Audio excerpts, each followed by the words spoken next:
ನಮಸ್ಕಾರ, ಕರ್ನಾಟಕ ರುಚಿಗೆ ಸ್ವಾಗತ. ನಾನಿವತ್ತು ಸೋಯಾ ಚಂಕ್ಸಿಂದ ಒಂದು ಫ್ರೈ ಮಾಡ್ತಾ ಇದ್ದೀನಿ.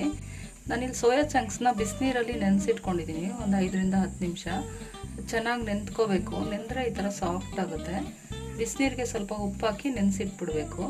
ಇವಾಗ ಇದನ್ನು ನಾವು ಕ್ಲೀನಾಗಿ ಹಿಂಡ್ಕೊಂಡು ನೋಡಿ, ಈ ಥರ ಹಿಂಡಿದ್ರೆ ಅದರಲ್ಲಿರೋ ನೀರೆಲ್ಲ ಎಕ್ಸ್ಟ್ರಾ ನೀರೆಲ್ಲ ಬಂದ್ಬಿಡುತ್ತೆ.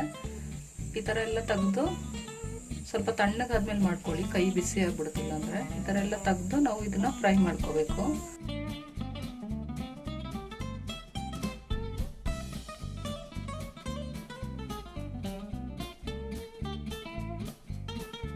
ನೋಡಿ, ನಾನೊಂದು ಪ್ಯಾನ್ ಇಟ್ಕೊಂಡಿದ್ದೀನಿ. ಪ್ಯಾನ್ಗೆ ಒಂದು 3 ಸ್ಪೂನಷ್ಟು ಎಣ್ಣೆ ಹಾಕೊಳ್ತಿದ್ದೀನಿ. ಎಣ್ಣೆ ಸ್ವಲ್ಪ ಕಾಯ್ದ್ಮೇಲೆ ಸಾಸಿವೆ ಹಾಕೊಳ್ಳೋಣ. ಸಾಸಿವೆ ಸ್ವಲ್ಪ ಸಿಡ್ಲದ್ಮೇಲೆ ಮೆಣಸಿನ್ಕಾಯಿ ಹಾಕೊಳ್ತಿದ್ದೀನಿ. ಹಿಂದೆನೇ ಕಡಲೆ ಹಾಕೊಳ್ಳೋಣ. ಒಂದು ಈರುಳ್ಳಿ ಹಾಕೊಂಡಿದ್ದೀನಿ. ಇದೆಲ್ಲ ಚೆನ್ನಾಗಿ ಫ್ರೈ ಆಗಲಿ. 1 ಸ್ಪೂನಷ್ಟು ಶುಂಠಿ ಬೆಳ್ಳುಳ್ಳಿ ಪೇಸ್ಟ್ ಹಾಕೊಂಡಿದ್ದೀನಿ. ಸ್ವಲ್ಪ ಅರಿಶಿನ ಪುಡಿ. ಚೆನ್ನಾಗಿ ಫ್ರೈ ಆದಮೇಲೆ ಕೊತ್ತಂಬರಿ ಸೊಪ್ಪು ಹಾಕೊಳ್ಳೋಣ ಸ್ವಲ್ಪ. ಇವಾಗ ಸೋಯಾ ಚಂಕ್ಸ್ ಹಾಕೊಳ್ತೀನಿ. ಸ್ವಲ್ಪ ಉಪ್ಪು ಹಾಕೊಳ್ಳೋಣ. ನಾವು ಸೋಯಾ ಚಂಕ್ಸ್ ಬಿಸಿನೀರಲ್ಲಿ ನೆನೆಸೋವಾಗಲೂ ಸ್ವಲ್ಪ ಉಪ್ಪು ಹಾಕಿದ್ದೀವಿ. ಇವಾಗ ನೋಡಿ ಹಾಕೊಳ್ಳಿ.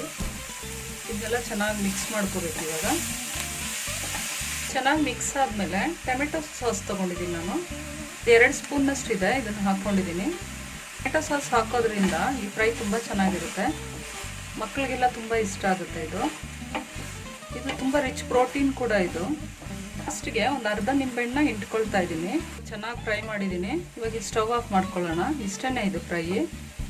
ಇದು ಬಿಸಿ ಇದ್ರಲ್ಲಿ ತಿನ್ನೋಕೆ ತುಂಬ ಚೆನ್ನಾಗಿರುತ್ತೆ. ಸ್ವಲ್ಪ ಕೊತ್ತಂಬರಿ ಸೊಪ್ಪು ಹಾಕೊಳ್ಳೋಣ. ಸೋಯಾ ಚಂಕ್ಸ್ ಫ್ರೈ ಮಾಡೋದು ತುಂಬ ಸುಲಭವಾಗಿ ಮಾಡ್ಕೋಬೋದು. ತುಂಬ ಚೆನ್ನಾಗಿರುತ್ತೆ ಇದು. ಈ ರೆಸಿಪಿ ನೀವು ಒಂದ್ಸರಿ ಟ್ರೈ ಮಾಡಿ ನೋಡಿ.